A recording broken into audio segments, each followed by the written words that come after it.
दोस्तों जय श्री राम। आज हमारा टूर शुरू हो रहा है यहाँ से फिलीपीन का। दिल्ली से हम लोग निकल चुके हैं, अभी कैब में बैठे हुए हैं, भाई हमारे साथ में हैं, ये छोड़ने जा रहे हैं। अब मिलते हैं एयरपोर्ट पे पहुँच के। बहुत ही जल्द T3 से हमारी फ़्लाइट है जो कि 12 बजे की, और समय अभी हो रहा है लगभग 10 बजे का। मिलते हैं।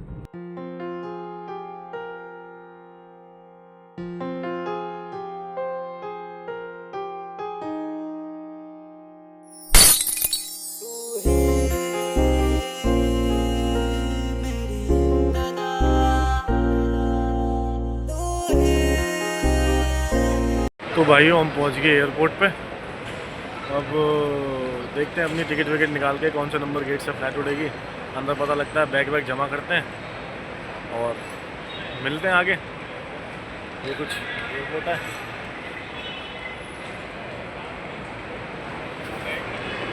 दोस्तों जब आप लोग अंदर आ जाते हो ना एयरपोर्ट के, कई लोग क्या करते हैं कि आने के बाद सीधा काउंटर्स पे जाते हैं बैग जमा करने के लिए, बट कई लोगों को पता नहीं होता यहाँ से भी अपना बोर्डिंग पास निकाला जा सकता है। ये यूजर फ्रेंडली मशीन्स लगाई हुई है इन्होंने। जैसे कि आपकी कोई फ्लाइट है, अगर आपकी फ्लाइट मान लो एयर इंडिया की है और आपको अपना बोर्डिंग पास निकालना है, आपके पास कोई लगेज नहीं है, आप एयर इंडिया पे टैप करो। टैप करने के बाद में बड़ी स्लो चल रही है ये मशीन यार। मतलब इसमें फिर वो आपका टिकट नंबर पूछता है, आपका रेफरेंस नंबर पूछता है, आई एग्री एंड कंटिन्यू करने के बाद में जैसे ये है ना, इंटरनल फ्रीक्वेंसी फ्लाइट नंबर और टिकट नंबर यहाँ डालते हो। यदि आपके पास पासपोर्ट और बोर्डिंग पास है उसको स्कैन करना है, तो हमें निकालना है, तो अपना टिकट नंबर डालने के बाद में आप नेक्स्ट करोगे तो वो आपसे आपका बोर्डिंग पास जनरेट करने के लिए बोलेगा, आप उसका जनरेट कर सकते हो। तो आपको फिर ये काउंटर वाउंटर पे जाने की जरूरत नहीं है अगर आपके पास लगेज नहीं है तो। If you carry a luggage तो आपको अपना लगेज जमा कराना पड़ेगा उसके बाद भी। तो वो टिकट फिर आप वहाँ से भी ले सकते हो और यहाँ से भी ले सकते हो। जैसे मान लो आपकी फ्लाइट इंडिगो की है या फिर एयर इंडिया की है या फिर स्पाइस जेट की है या कोई भी XYZ फ्लाइट है। मेरी फ्लाइट टर्मिनल नंबर 3 से है एयर इंडिया की। अब जैसे आप ऊपर देख पा रहे हो ये L लिखा हुआ है, M लिखा हुआ है, उससे आगे N लिखा हुआ है, इधर JK लिखा हुआ है, वो GH लिखा हुआ है। ये काउंटर्स नंबर होते हैं। इस पे मतलब आपको अपने आप चले जाना चाहिए और जो भी आपकी फ्लाइट है वहाँ जाकर के आप अपना बैग जमा करा सकते हो। उसमें मेंशन कर देते हैं ये लोग कि इस समय कौन सी फ्लाइट का काम चल रहा है। अभी जैसे अपन देख पाएंगे, दिखाता हूँ मैं आपको। जैसे ये सामने जो S काउंटर है, इस पे कोई फ्लाइट का भी काम चल रहा है। 1 मिनट रुको।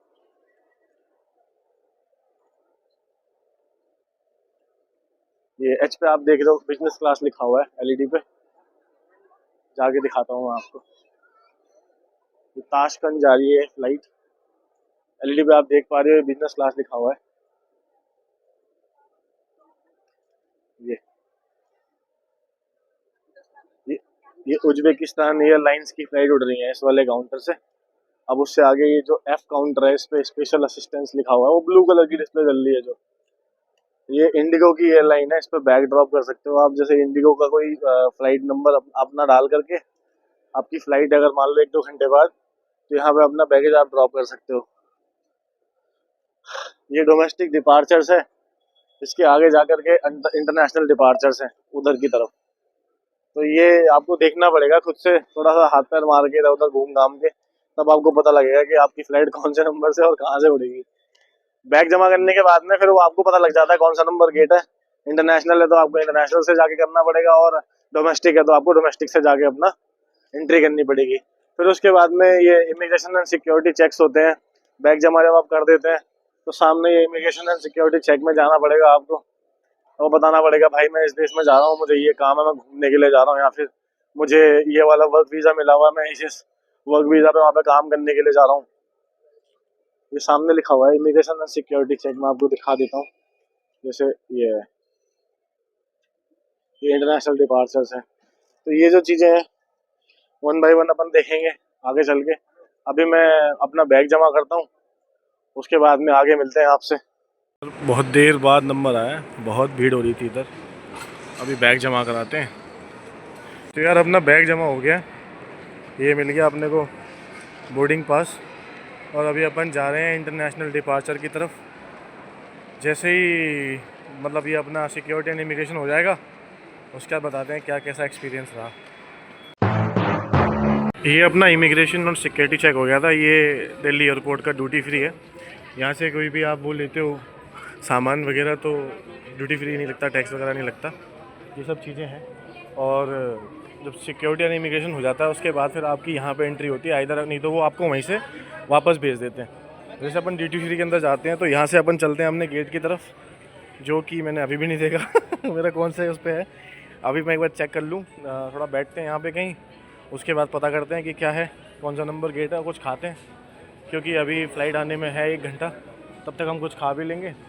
उसके बाद पता लगता है कि कैसे क्या होगा। यहाँ से मनीला का ट्रैवल है शायद 7 से 8 घंटे, तो 7-8 घंटे बाद हम वहाँ मनीला में लैंड हो जाएंगे। यहाँ इन्होंने करी हुई है साज सजावट क्रिसमस की और न्यू ईयर की, जो कि अभी भी चली रही है। हमारा गेट है 8B, मैंने चेक कर लिया अभी बोर्डिंग पास में। अभी 8B की तरफ जा रहे हैं। फूड कोर्ट कहाँ पे है, ये दिख गया मेरे को, फूड कोर्ट एंड स्पा। चलते हैं फूड कोर्ट में कुछ खाते हैं, उसके बाद चलते हैं गेट नंबर 8B की तरफ। खाना हमारा कंप्लीट हो गया। इडली हमने मंगाई थी, ये पीछे से यहाँ से। अब चलते हैं गेट की तरफ, वहाँ जाके बैठते हैं और वेट करते हैं, पता लगता है क्या होगा। ये पानी की बोतल थोड़ी बच गई थी, इसको ले चलते हैं साथ। तो भाई हम बैठ गए गेट नंबर 8B पे आके, और यहाँ पता नहीं कोई योगा वोगा चल रहा है इन लोगों का। और इसके बाद में आगे जब पहुँचते हैं तो पता लगेगा कि कब उठती है यहाँ से फ़्लाइट। जब उड़ेगी तब बैठते हुए दिखाएंगे तुम्हें। अभी हम लोग गेट नंबर 8B पे आ चुके हैं और यहाँ पे काफ़ी सारे लोग वेट कर रहे हैं, मेरे साथ में भी बैठे हुए हैं। अभी फ़्लाइट उड़ने में है 25-30 मिनट है, तब बोर्डिंग शुरू हो जाएगी।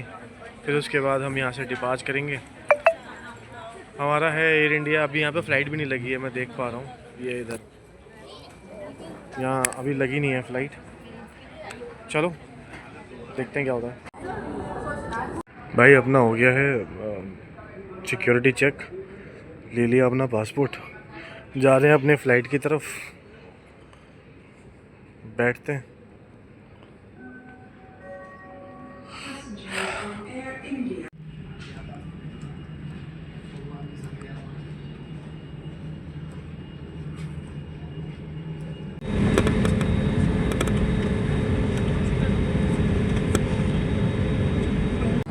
भाई ये आ गया हमारा खाना, रसगुल्ला, बन और ये पास्ता वास्ता कुछ है। ये कटलेरी है, इसमें शायद पनीर और दाल है।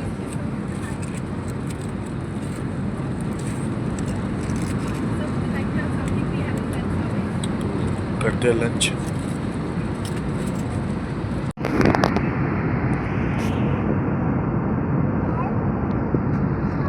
इसमें ना और भी बहुत सारे ऑप्शन हैं, जैसे ये टीवीज़, ऑडियो या रिकमेंडेशन, माई फ्लाइट। अगर हम माई फ्लाइट पर जाते हैं तो यहाँ पे एक ऑप्शन आता है लाइव मैप, इसको खोलते हैं अगर, तो ये हमें दिखाता है कि कितने किलोमीटर्स रह गए हैं, अराइवल में कितना टाइम है, मनीला में क्या टाइम हो रहा है और दिल्ली में क्या टाइम हो रहा है, अभी हम कहाँ पे हैं। जैसे अभी हम यहाँ पे, हम इतना डिस्टेंस हमने कवर कर लिया, यहाँ हम पहुँच जाएंगे, ऐसा कुछ। तो बाहर अभी रात हो रही है, अभी तो हमें लगेंगे 2-3 घंटे पहुंचने में। और देखो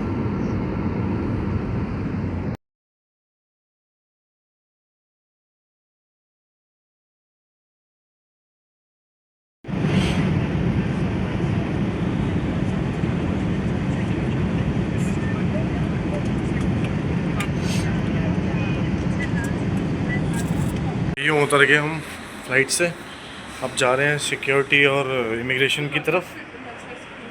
अभी अभी फ़्लाइट लैंड हो रही है, पता नहीं कौन सी है लेफ़्ट में। अभी थोड़ी देर में बताता हूँ कैसा रहा सिक्योरिटी और इमिग्रेशन का। अभी बढ़ रहे हैं आगे धीरे धीरे। ये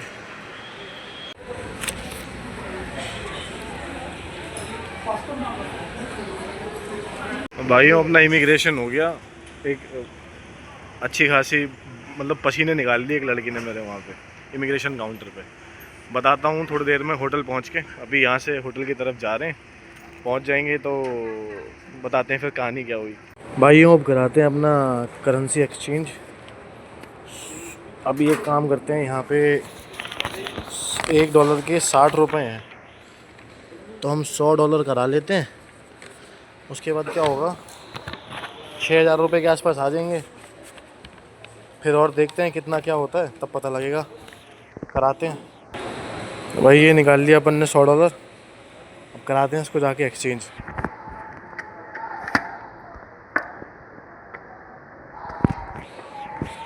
ये सामने मनी चेंजर है, इस पे जाते हैं, कराते हैं। भाई ये आगे इनके पैसे 5,800 रुपये, 500 का है, 100 के, और ये 1,000 के 4 हैं। चलते हैं अब, कैब वैब देखते हैं, पहुंचते हैं होटल में, बताता हूँ फिर तुम्हें इमिग्रेशन की कहानी। भाइयों यहाँ हो रही है बहुत भयंकर गर्मी, पसीना बंद नहीं हो रहा। एकदम ठंड में से आके इस एटमॉस्फेयर में घुटन जैसी हो रही है। ये देख पा रहे हो कि मेरे माथे पे पसीना। बस एक बात है, यहाँ बड़ी गाड़ियाँ बड़ी मतलब जंकी जंकी सी हैं। ये देखो मैं दिखाता हूँ आपको, ये फॉर्चूनर, ये सामने निशान खड़ी हुई है, ये कोई रेंगुलर है। उसके पीछे मतलब अभी तक हाईलेक्स जा रही थी यहाँ से। और छोटी मोटी गाड़ी कोई नहीं है, अपने आल्टो वल्टो, ये स्विफ्ट डिज़ायर ऐसी ऐसी कोई नहीं मिलेगी तुम्हें यहाँ। जो भी गाड़ी मिलेगी 4x4, जैसे वो आगे खड़ी हुई है देखो, वो भर रहे हो सामान। और ये जो तुम्हें ये डिबिया सी दिख रही है सफ़ेद वाली, ये वाली, वो डिबिया नहीं है, वो मित्सुबिशी की गाड़ी है, वो भी एक्सपेंसिव वैन है। तो भाई बहुत भयंकर भीड़ हो रखी है, कैब का वेट कर रहे हैं, देखो कब तक आती है। आ जाए कि अब तो बैठूँ एसी में, कम से कम होटल में तो पहुँचूँ। भाई यहाँ 11 साढ़े 11 बज गए हैं खड़े खड़े। अब 15 मिनट से कैब बुक कर रहा हूँ, कैब बुक नहीं हो रही। तो तब तक वेट कर रहा हूँ कैब का, तब तक एक वीडियो बना के तुम्हें दिखा दूँ भाई। और ये बंदे ना ऐसे 15 बंदे आते हैं एक साथ ही, और इनकी गाड़ी आ जाती है, बच्चे से भर देते हैं सामान वामान और चले आते हैं। पता नहीं कहाँ से आ रही हैं गाड़ियाँ। ये देखो ये भर रहे हैं, अंदर भरे जा रहे हैं सामान, और बैठे जा रहे हैं और चले आ रहे हैं। और ये मतलब लोकल ट्रांसपोर्ट नहीं है, ये कैब बुक करके मंगा रहे हैं। पता नहीं कौन सा एप्लीकेशन है यहाँ जो मैं यूज़ कर रहा हूँ, उससे तो मिल नहीं रहा। और मैंने उसी बंदे से पूछा था कौन सी एप्लीकेशन चलती है, जो एप्लीकेशन चलती है। जो बंदे भर भर के बैठा रहे हैं, पता नहीं कौन सी एप्लीकेशन यूज़ कर रहे हैं। मैं जो यूज़ कर रहा हूँ, मुझे तो बता रही थी ग्रैब यूज़ करनी है। अब मैं वो यूज़ कर रहा हूँ तो यहाँ पे वो 10 मिनट 12 मिनट वेटिंग दिखा रहा है, पर अभी तक कैब तो आई नहीं है। पड़ा हुआ हूँ, देखो कब तक आती है। जब कैब आ जाएगी तो उसके बाद बैठते हैं भाई और पहुँचते हैं होटल में। बहुत थक गया हूँ यार, अभी तुम्हें इमिग्रेशन की कहानी भी बतानी है, पसीना बंद हो जाए, बहुत बुरी हालत हो रखी है। यार कल रात को जब मैं आया था ना होटल में, तो आके सो गया था, थक गया था बहुत ज़्यादा। आप लोगों को मैं कुछ बता नहीं पाया। तो अभी हुआ कल पता है क्या था? कल ये हुआ था कि जब मैं इमिग्रेशन काउंटर पर पहुंचा तो एक 2-3 काउंटर थे, तो एक लेडी थी, वो बहुत जल्दी जल्दी कर रही थी। मैंने कहा इसी के पास चलते हैं, क्यों टाइम ख़राब करना है। तो वो लेडी मेरे को पता नहीं देख के उसको क्या हो गया, जैसे कोई बदले की भावना जाग गई उसकी। तो उसने मेरे को रोक दिया, तो बोला कि वेयर आर यू स्टेइंग, मतलब अपना वो दिखाओ, सब पूछते ही हैं। तो मैंने कहा ठीक है भाई, मेरा होटल है, ये इनवॉइस है, ये मैंने बुक किया हुआ है, देख लो। सो बोला नहीं नहीं, आप इसे मेल में दिखाओ। मैंने कहा यार मेल में कहाँ से दिखाऊँ, मेरा नेट नहीं चल रहा। तो मैंने कहा ये कॉपी करी है, हार्ड कॉपी कैरी करी हुई है मैंने, ये देख लो। तो वो बोलती नहीं नहीं, वो हार्ड कॉपी नहीं, मेरे को मेल में दिखाओ। मैंने कहा मैडम नेट नहीं चल रहा, अभी मैं बाहर जाके सिम परचेज़ करूँगा, या तो मुझे अपना वाईफाई दे दो, मैं दिखा दूँगा। बोला it is not my problem. मैंने कहा यार ये चेक कर ले। कह रही okay just skip the hotel part and show me your क्या कहते हैं उसे, कौन सा, रिटर्न टिकट। मैंने कहा ठीक है मैम, ये भी मेरे पास हार्ड कॉपी है। कह रही है यार ये क्या बात होती है, हर चीज़ तुम हार्ड कॉपी में लेके आ रहे हो। मैंने कहा तू पागल वागल हो रही है। मैंने कहा बंदा यहाँ से कैसे चलाएगा बिना इंटरनेट के, ये चीज़ें कैसे करेगा। तो बोला उसको, मैंने बोला नहीं मुझे मेल पे चाहिए। मैंने कहा मेल कहाँ से लाऊं मैं तेरे को, जब तेरे को व्हाट्सएप में सॉफ्ट कॉपी में दिखा देता हूँ, मेरे पास ये पड़ा हुआ। नहीं बोला मेरे को मेल में चाहिए। बोला यार, मैं कहा कैसी बातें कर रही हो। मैंने कहा मतलब मैं ट्रैवल नहीं करता इतना, अभी निकला हूँ यहाँ से घर से बाहर, मेरे पासपोर्ट पे स्टैंप लगी है, तो तुम मेरे को नौसिखिया समझ रहे हो। मैंने कहा इसका मतलब, मैंने कहा मैडम ये दिस इज़ नॉट गुड, मतलब ये जो तरीका आप कर रहे हो ये सही नहीं है, आप इसको बदलो। ये जो नेट बिना चलाए हुए बंदा कहाँ से लेके आएगा, ये चीज़ें आपको पता होनी चाहिए। तो उसने बोला, पीछे से दूसरा बंदा, मैंने उसको बोला कि आप अपने एग्जीक्यूटिव को बुलाओ, जो आपका जो सुपीरियर है उसको बुलाओ, ऐसे आप काम नहीं चल पा रहा। तो मेरे साथ में और भी इंडियंस थे वहाँ पे, तो उन्होंने भी पूछा कि क्या प्रॉब्लम हो रही है। मैंने कहा यार ये ऐसे ऐसे कह रही है। फिर वहाँ से बाकी लोगों ने उनके सुपीरियर्स को बुलाया, सुपीरियर आया तो सुपीरियर ने सॉरी बोला कि सर ऐसा नहीं है, ये पता नहीं किस चीज़ की खाल खा के बैठी हुई है ये वो। अरे मैंने कहा ठीक है, पर मैंने कहा मेरी शक्ल इतनी बुरी तो है नहीं यार उसे दुश्मनी निकालनी होगी मेरे से। अब जो भी था मतलब कल बहुत ही बुरा हुआ। फिर वो करीब आधा पौना घंटा उसने मेरा वहाँ पे ख़राब करा। फिर उसके बाद बाहर निकला, मैंने करेंसी एक्सचेंज कराई। करेंसी एक्सचेंज कराने के चक्कर में मैंने अपना वहाँ से रिसिप्ट कलेक्ट करा तो भाई वहाँ 1000 का नोट गिर गया नीचे। मैंने ध्यान नहीं दिया, वो 5 नहीं वो 4 ही नोट थे, तो 1000 का नोट वहीं गिर गया। चलो कोई बात नहीं। अभी फिर वहाँ से कैब ली, कैब लेके यहाँ पहुँचे होटल में। रात में तो होटल में मैंने कुछ दिखाया नहीं, आपने देखा होगा गलियारा वगैरह है, और ये रूम दिखा दिया था। मतलब इसमें मज़ा नहीं आया यार भाई, बड़ा अजीब सा है। वो कॉर्नर में एसी लगा रखा है, उसकी हवा भी अजीब सी फ्लो होती है रूम में, और स्मेली है थोड़ा सा। मैंने रात में इनको बोला तो था मतलब क्लीन करने के लिए, बस वो अपना वो फुस सी मार के चले गए यहाँ से। बदलेंगे इसको यार, बस चलते हैं, निकलते हैं, कुछ देखते हैं और उसको बदलते हैं रूम को। पहले अगर रूम बदलने में टाइम लग गया, होटल मतलब एक्सपोजर करूँगा अभी, नाश्ता वास्ता करूँगा, सो के उठाई हूँ अभी। यहाँ पे टाइम हो रहा है शायद 11 बज रहे हैं, और इंडिया में टाइम हो रहा है अभी सुबह के 8। हाँ मतलब 3 घंटे के आसपास का गैप है। तो अगर समझ में आता है तो घूमने चलेंगे, नहीं आता है तो फिर लंच करके आराम से रेस्ट करेंगे, फिर शाम में दिखाएंगे आपको क्या कुछ दिखाने का होता है वो। और इस ब्लॉग को यहीं पे एंड करते हैं। बने रहिए, मेरी सीरीज़ नहीं चली हुई और वीडियो में यहाँ तक आ गए हो तो यार चैनल को लाइक और वीडियो को शेयर और सब्सक्राइब कर देना। नया हूँ, आप लोगों का बहुत प्यार चाहिए। और जाते जाते ये फिलीपीन का व्यू होटल से देख लो। मेरे पास ड्रोन तो है नहीं दिखाता हूँ आपको। स्टेशन बनाने